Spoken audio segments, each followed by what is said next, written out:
Drawing বা art এডুকেশনের সবথেকে প্রথম এবং গুরুত্বপূর্ণ পার্ট হলো লাইন ওয়ার্ক।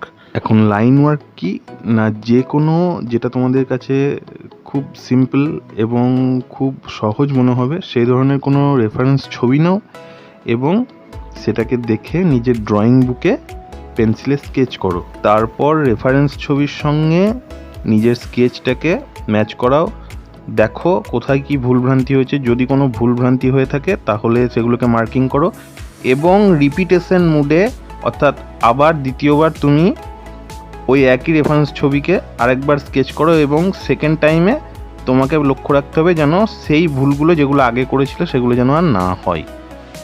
এইটা চেষ্টা করো এবং এই যে প্রক্রিয়াটা এটাকে বারবার করো, বারবার, এবং প্রত্যেক দিন নতুন নতুন রেফারেন্স ছবি নিয়ে এই ধরনের প্র্যাকটিসটা চালিয়ে যাও। দেখবে একটা টাইম অটোমেটিকলি তোমাদের হাত পেন্সিলের সঙ্গে সেট হয়ে গেছে। তো আজকে এই ছবিটার কালার পোর্শনটা কমপ্লিট করলাম। ভালো লাগলে অবশ্যই লাইক, কমেন্ট এবং চ্যানেলটাকে সাবস্ক্রাইব করে দাও।